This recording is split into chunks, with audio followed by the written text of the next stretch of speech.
Welcome to your favorite channel where we talk basketball and culture, all while chefing up recipes of your favorite dishes. Welcome to the Concession Stand. It's halftime. Welcome back to the Concession Stand. Today we're going to be talking about the Nico Harrison being fired from the Dallas Mavericks as the GM. We got a lot to talk about. In the spirit of the cold weather that's moving in, today we're going to just whip up something real quick. A cold weather bodega favorite from where I'm from, a chopped cheese. So we're gonna do chopped cheese sandwiches for the kiddies, and we're gonna go over what happened today with Nico. Also, we're gonna talk about what's going on in New York, what's going on in the East Coast, period. If you're first time here, make sure you subscribe to the channel, hit that like button. Also, check out other episodes where we talked about other hot topics in the NBA currently right now. But nonetheless, let's get to it. It's halftime, baby. All right, y'all. To make this dish, this is one of those dishes where less is more. Very simple. So all chopped cheese is hamburger patties, or basically ground beef, with your choice of all-purpose seasoning. I'm gonna keep it New York and bodega style with the adobo, garlic powder, and sazon, the #1 ingredient. Chop that up with some onions, some chopped onions, and then for my toppings, some chopped lettuce, some cheddar, American, and some tomatoes. And then you put your mayonnaise and ketchup on. So first, what we're gonna do, we're going to fry up these hamburger patties and mince it up. So to your griddle or your Blackstone, whatever it is you're using, I use a griddle plate just to make it easier. To your griddle, you just add some butter. I'm not using oil. You just drop the hamburger patties on there. With that butter, the saltiness, give it a little crust before you chop it up. I'm not gonna use oil just because of the simple fact that you don't want it to be too oily. Lower my fire. Now that the beef is cooking, I'm gonna just drop them chopped onions in there.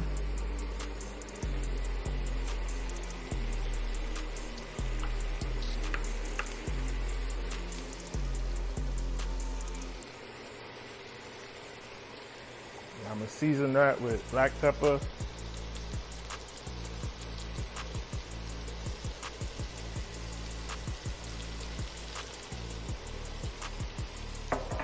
garlic powder,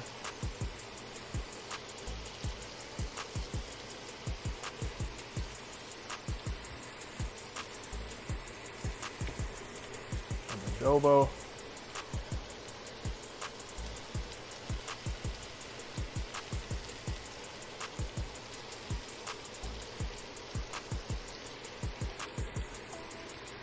And the star of the show, sazon. Drop that on your burger meat. And a little bit on your onion.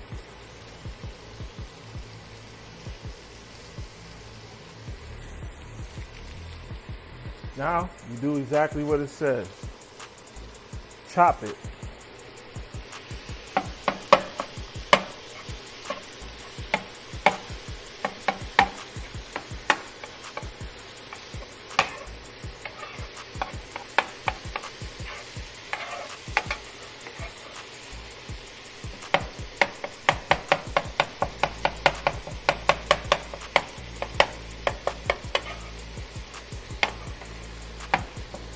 My kids love chopped cheese. I don't eat this, mainly because of obvious reasons.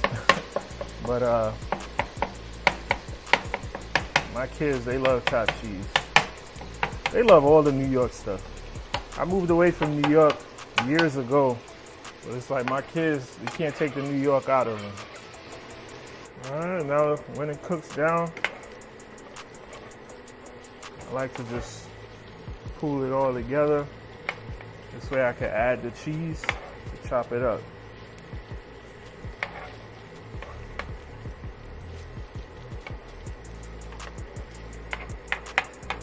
It smells amazing.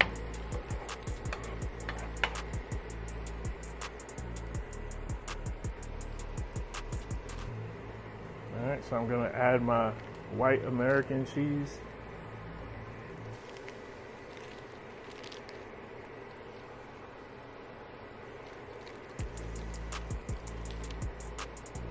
And I'm gonna add some cheddar.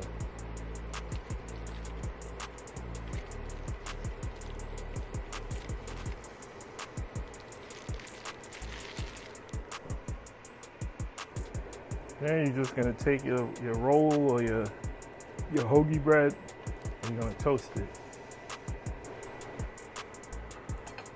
And you're basically done. Just chop, get all the cheese acquainted with each other.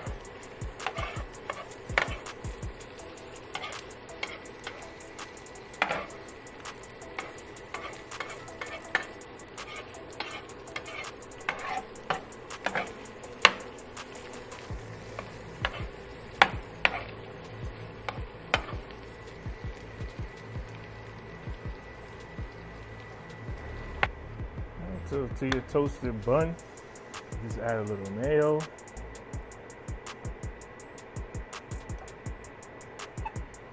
Add a little ketchup.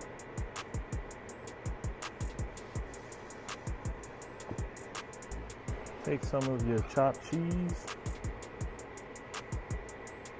Pack it in there.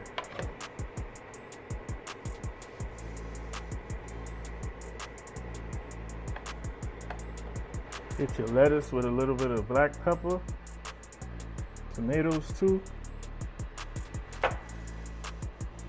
Dress it up.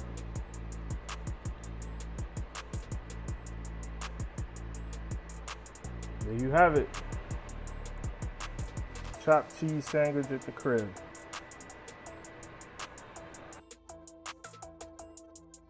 So now, let's get to this Dallas situation. As if things couldn't get any worse in Dallas. First of all, Anthony Davis goes back out hurt. Well, no, back it up. First of all, Kyrie gets hurt. Before the season comes back around, Kyrie gets hurt. So now you're starting the season without your, Kyrie's a point guard, but to me he's more of a shooting guard. But you're starting out without your real point guard, because he can initiate the offense and he can get people shots as well as score just as good as the others. But you coming into the season handicapped without Kyrie Irving. Okay. You get Cooper Flagg. Cooper Flagg is arguably the best draft pick, so on and so forth, the next coming, all that other good stuff that he's labeled. Okay?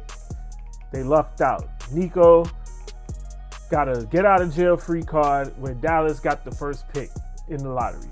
Go figure, after you give up your franchise player, but that's neither here nor there. Okay, so that happened. Like I said, Kyrie's hurt. Now you start the season, Anthony Davis, low motor, low productivity, and then he gets injured. Now you're falling in the West Coast. You go from, rough start, to having the worst record in the West, to being probably the worst offense. Right now, they are ranked as number 30 in offense and shots made. So you lose your franchise player. Your stars that you do have, that you built the team to win now with, are hurt. Kyrie and AD. AD came back, but he's back hurt again.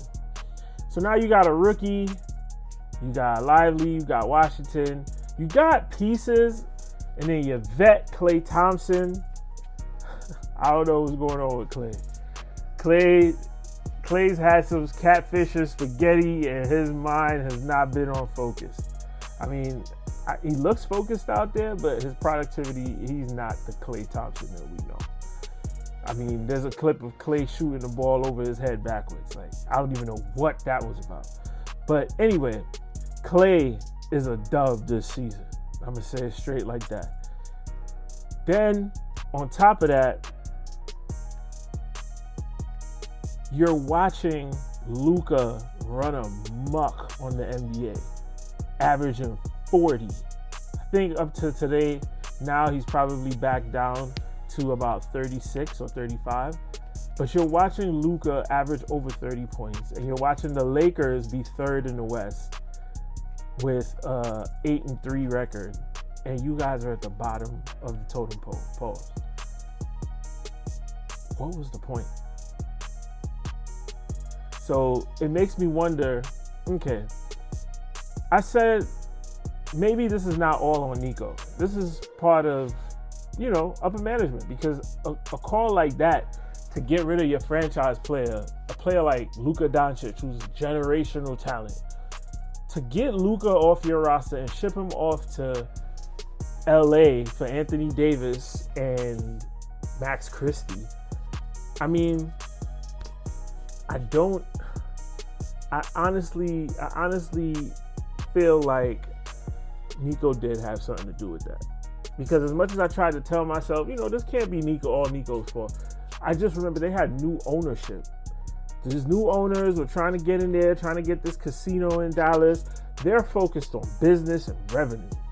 Nico, being a Nike executive he was, for being around Kobe, being around all these greats for years, for being a GM, for making the trades previously, he's the expert in basketball. So if I'm a rich owner and I'm taking over a team, I'm going to consult with my general manager of operations to make sure that we're making the best decision for the team.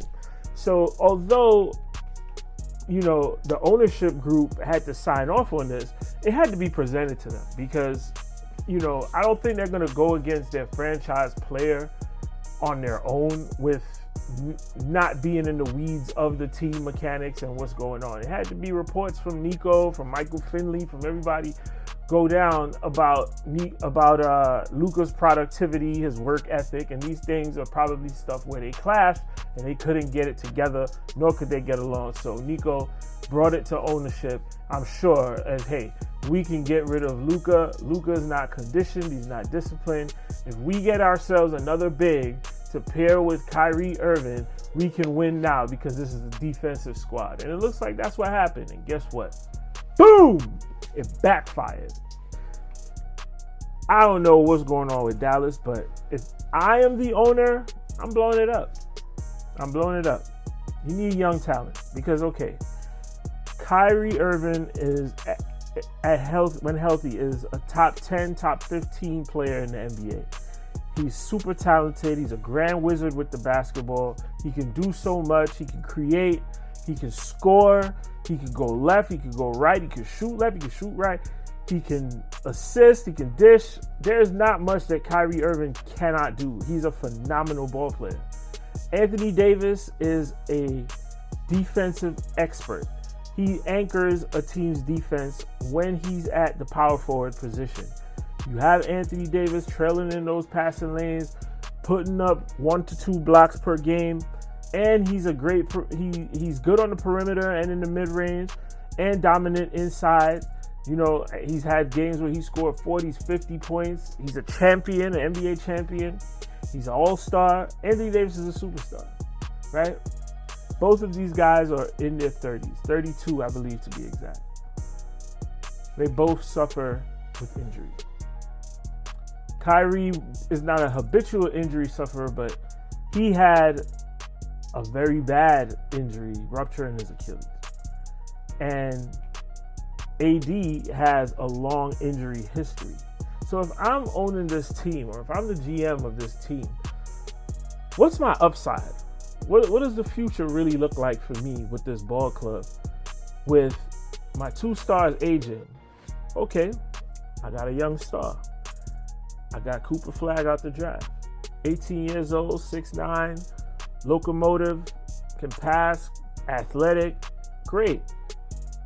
Has his rookie showing been impressive? It's been okay. I'd give him a solid B-.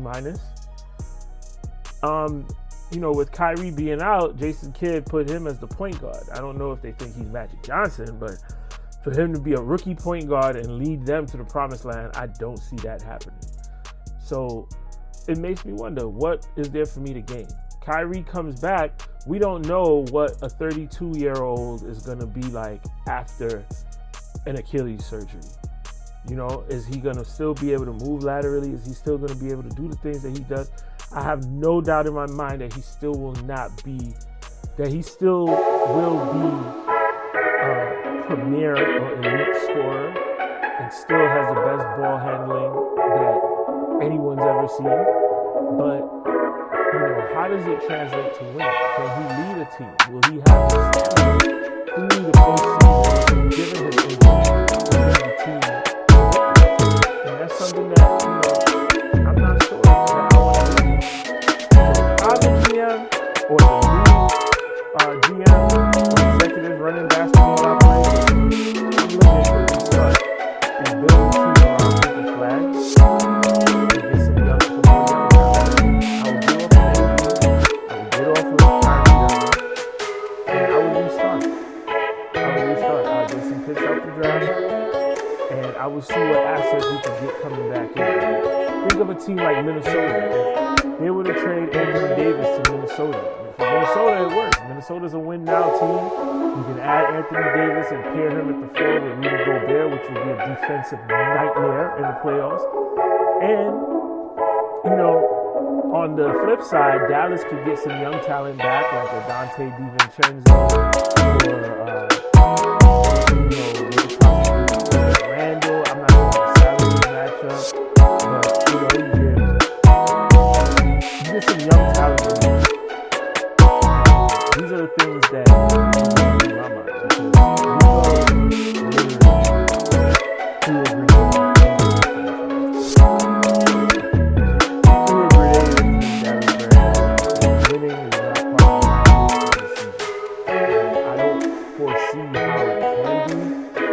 because Dallas is a 8th, 9th, 10th spot fighting for a playing game this season.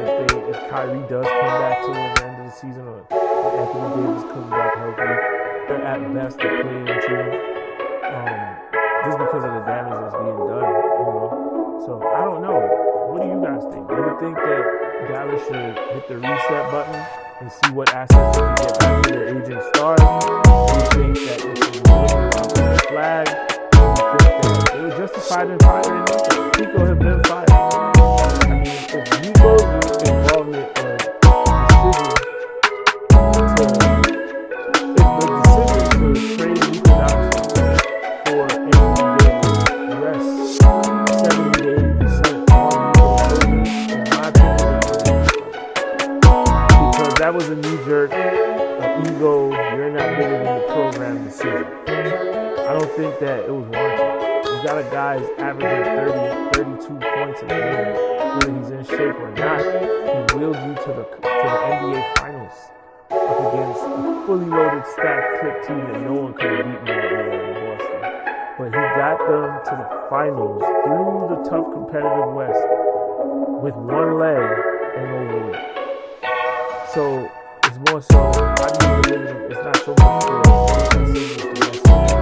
how do you deliver them to Nico to encourage him to stay consistent? How do you guys form that cooperation so that he can know, hey, it's championship, but you have to be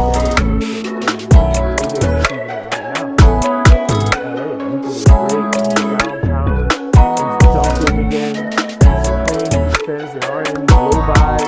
He looks amazing, and Dallas fans are just sitting back like, we had that star on our team, our uniform, and we played him.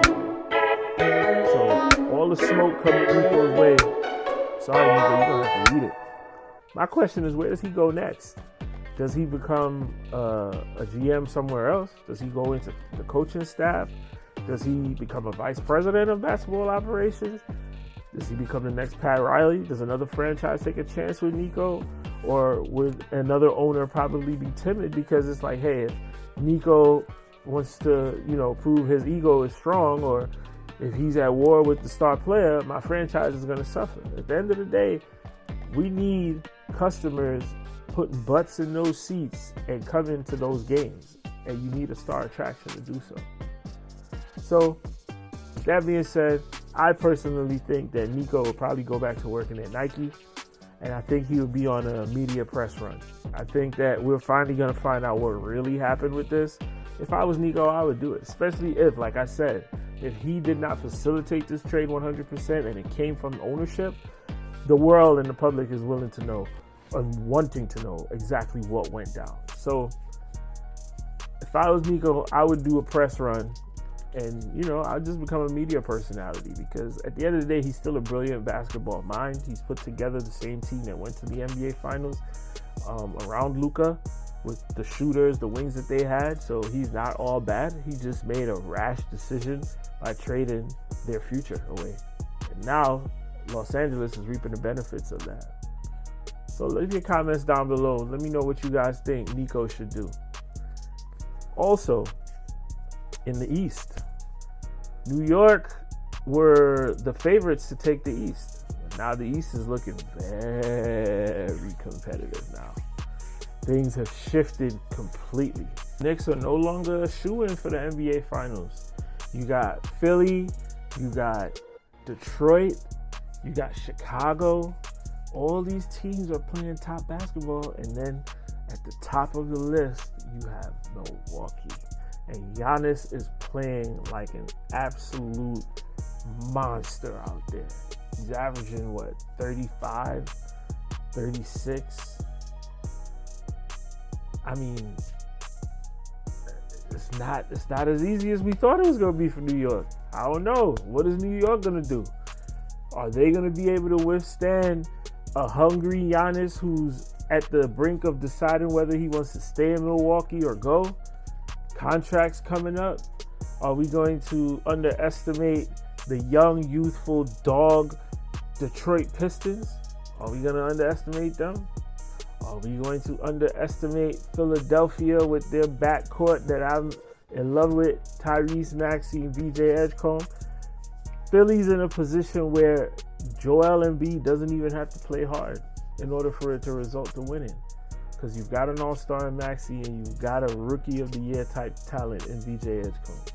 So I don't know. The East is not as wide open as we thought. It's not as wide open. Leave your comments. What do you think? Who do you think is going to be the favorites in the East? Who do you think is going to be able to give New York that competition? Who do you think is going to come down? Who do you think the brackets are going to come down to? It's very early in the season. We're going to see what happens at the trade deadline, because I'm sure some teams are going to make some moves. You might see some more East-West flipping going on. So it's kind of hard to gauge. But nonetheless, we're going to keep our eyes on it. But that's all we got for today, guys. Like I said, I see my analytics and it said majority of my viewers are not subscribers. So if you're watching this and you enjoy the content, the laid back atmosphere for us to talk hoops and chef up meals for your family, hit that subscribe button. Show support and show love to the channel. Also follow me on Instagram, Joey_Hefe, and follow the channel on Instagram, the Concession Stand Show on Instagram. So this is your boy Joe. Once again, we'll be back next time to discuss what's going on in the NBA. Peace.